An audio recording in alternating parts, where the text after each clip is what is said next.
recording. And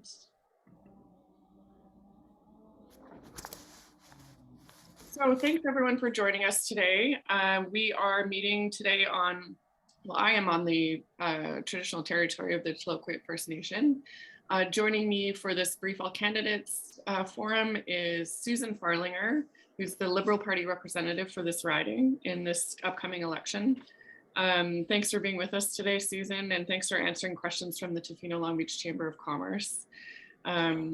We are following the same format as for the other candidates, where we are doing a 2-minute introduction, asking a series of 6 questions, and then doing a 2-minute concluding remarks. And now I will pass it right over to you, Susanne, to do your intro. Okay, well, thank you very much for having me. I'm glad to take this opportunity to talk to folks in the Tofino, Long Beach, and Ucluelet areas. And I am on the traditional territories of the Tofino-Long First Nation here in Nanuus. My name is Susanne Farlinger, and I am the Liberal candidate for Courtenay Alberni. I stepped up for this election to help us move forward through the biggest environmental, social, and economic challenges of our lifetimes. We're looking at climate change impacts, the unimagined impacts of a modern pandemic, highlighting social divides, and a myriad of other challenges. I stepped up to bring the voices of this riding to a federal Liberal government. This riding is a fast-growing set of communities with diverse interests who together can build a sustainable economy and resilient communities. I bring a career of working in the public resource management and also as a senior manager in the federal public service, dealing with complex and challenging problems. I've walked the path to sustainability. I know it's long, I know it takes people, and I know it's worth it. It's worth it for my home, for your home, for our children, and if we get it right this time, for our grandchildren. Looking across Canadian political parties, I look for values that I can support, a government that sees and acts on our challenges and can get the job done.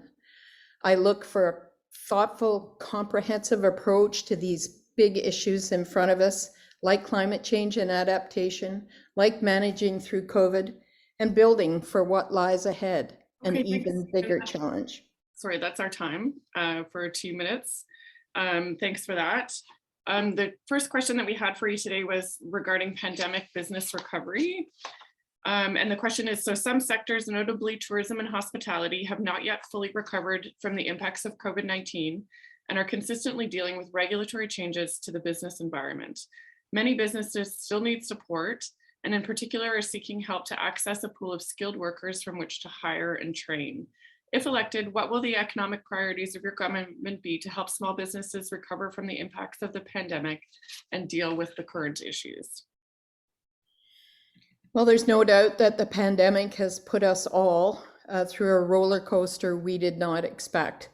And it's evolved over the last couple of years with changes and challenges for individuals and certainly business impacts. Prior to this election period, the government response was broad across individual, business, and healthcare system management, including wage and rent subsidies, loans, and hiring programs. What are we doing now? Creating stability, trying to avoid lockdowns, supporting the healthcare system. What will this Liberal government do if elected? Some very specific things that we believe will help small and medium-sized businesses and the tourism industry. Extend the recovery hiring program. Provide the tourism industry with temporary wage and rent support up to 75% of costs. And in the longer term, moving into the Canada Digital Adoption Program, grants and assistance to businesses and hiring 28,000 young advisors to help and support those businesses move into the digital economy. Zero interest loans to finance technology adoption.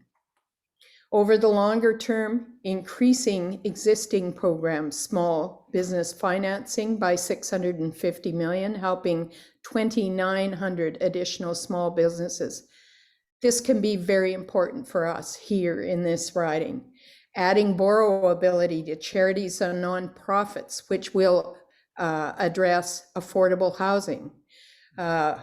Controlled business expense, ability to expend $1.5 million for growth. Immigration reform.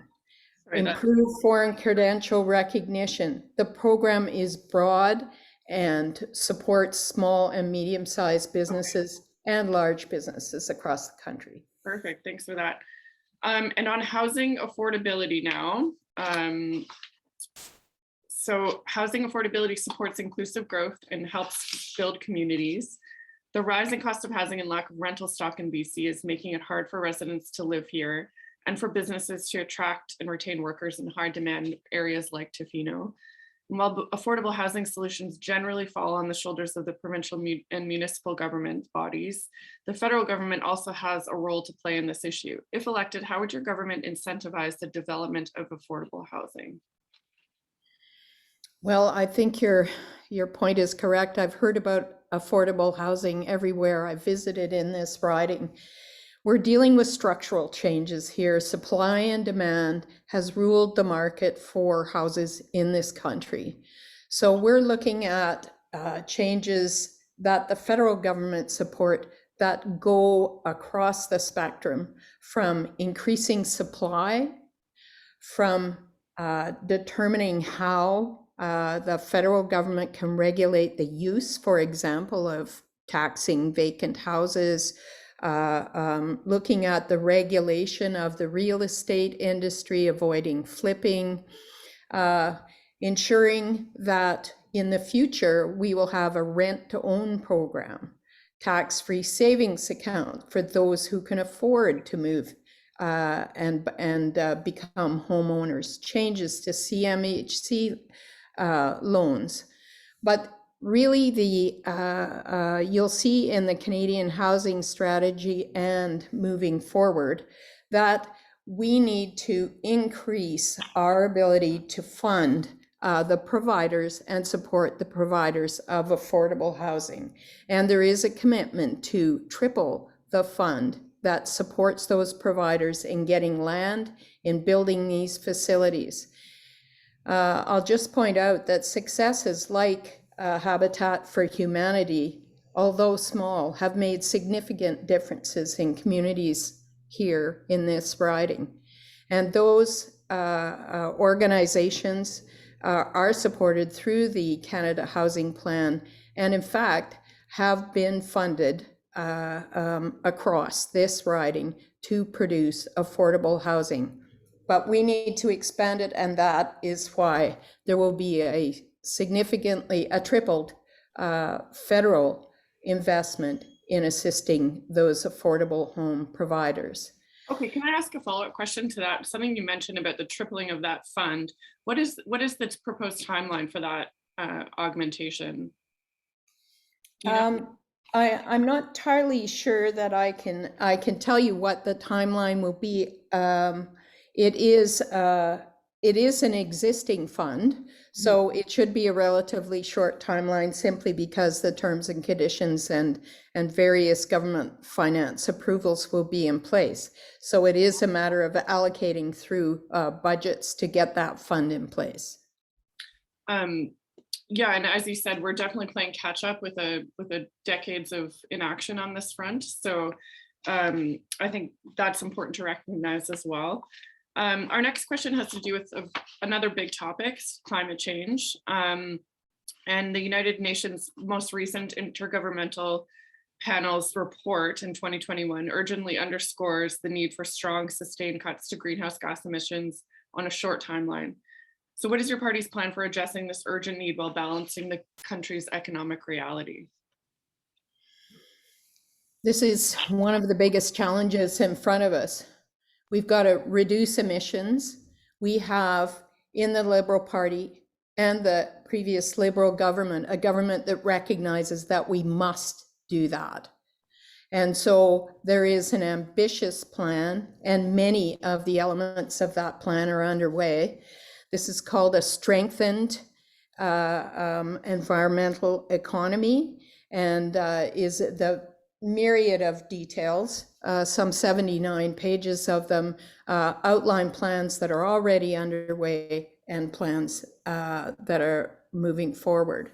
So looking at what this means for us here, we have a government that has done everything from high-level international negotiations to achieving the agreement between the provinces and territories in this country to an emissions standard. This is the first time we've had that kind of agreement, and it took an enormous amount of work and is a major milestone in moving forward. You'll know that targets have been increased and agreed to at the international level as well. There are incentives for business and green technology, phasing out supports for oil and gas by 2023. Many of the supports now are transitional for those industries, and those transitional ones will continue. If you look at some of the more specific details for this riding, based on a history of forestry and fisheries, you see that in both these resource-based industries, dramatic changes are both underway and are needed. Big decisions and hard decisions. Better use of forest resources, make better use of and have value-added technologies and businesses here in this area, so that people can be supported moving forward. Protections for old growth forests that need to go alongside, and this is part of the balance that you talked about. I do have to cut you off there because we're over time, but we did have one of our submitted questions was actually on this topic, so I might just bring that in right now since we're already talking about it. And Okay. that, this person wrote in and said, in their view, Mr. Trudeau has been criticized during this campaign for his government's lack of real action on climate change. So you've talked a little bit about the plans that are underway and the emissions standards that have been agreed to. So I wonder, like, we just continue this conversation, how is that going to change if reelected? So what is the plan going forward, I guess? And you have touched on this, but maybe if you could expand on that a little. Well, going forward, if you look at Canada's action plan, as I noted, it's on canada.ca and it's worth a read. Many of these elements will continue and be expanded. For example, supports for building small and medium-sized as well as large green businesses. Supports to research and development to ensure that the technologies are available that are required. Ongoing work with the jurisdictions, provinces and territories to ensure that emission reductions and the economy balance out. There is a commitment to a futures fund for those areas dependent on oil and gas. Futures meaning ability to train, transition, and develop new low emission jobs and communities in those jurisdictions. There's really a wide variety of programs that will build on what is in that action plan and move it forward. For example, working on the electricity grid in this country, developing a cross-country council, making sure the connections between the grids are there, financing public transit, not only in urban areas, but also in rural areas. The opportunities are many. If you think this is a problem, if you believe this is a challenge we have to face, and the Liberal platform sets out how we will build on a comprehensive and well-developed plan. Okay, that's great. That's okay. Sorry No, that's about okay. the I have a dog as well that does that all the time. So thanks for that. And definitely people can check out that platform online. Moving on now to another large topic, Indigenous reconciliation. So is your party committed to implementing the 94 recommendations from the Truth and Reconciliation Commission's 2015 report? And what strategy would be prioritized by a re-elected Liberal government? This, the Liberal Party is, in fact, the only party that has put reconciliation at the front of the agenda since being elected in 2015. And there have been many advances, whether from the policy level, shifts to how Canada, First Nation agreements, working with the provinces can be expanded, economic opportunities made available in the short term, training, support of the First Nation health authorities, really across the spectrum. Moving forward, reconciliation will, of course, focus on the most immediate revelations that have to do with the unmarked grave sites found around residential schools. It will address even further the recommendations of the Commission. 80% of those recommendations which pertain to the federal government, and many of them do pertain to others as well. 80% of those pertaining to the federal government have either been acted on or in the process of being acted on, and that will be accelerated. So the challenges that lie in front really have to do with looking at the same issues you're seeing across the riding: affordable housing, childcare. There is a specific commitment to a plan for First Nation, Métis, and Indigenous people across the country for affordable housing. So there's some very practical measures like that, affordable housing.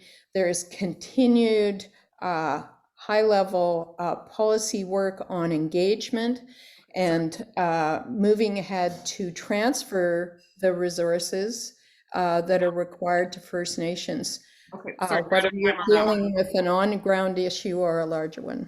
Okay, thanks. And for our final question, before we just move into some concluding remarks, a majority of Canadians polled leading up to this election cite cost of living affordability as a major concern.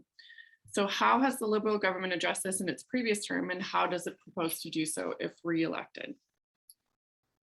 So cost of living. Cost of living is a continuing challenge in all our countries, not excluding this one. Some of the specifics I referred to earlier have to do with making housing and shelter available to people who are unable to afford it. Cost of living changes writ large will be part of the economic strategy moving forward. The low interest rate currently in place will be something that this government will strive to maintain to keep people able to afford what they need. I think at this point, I don't have a lot more details on the cost of living strategy, but I do think from the various components we've talked about, whether it's housing, whether it's healthcare, whether it's moving into pharmacare to build on the agreement we already have with Prince Edward Island, this government will be committed to provide those services in affordable ways to all Canadians. Okay, that's great, thanks. So thanks again for doing this with us. I know it's rapid fire questions, but now you have a couple of minutes to talk about anything that's important to you that we haven't covered, or just give us a bit of a summary of your thoughts on this election, starting now. Okay, well, thank you.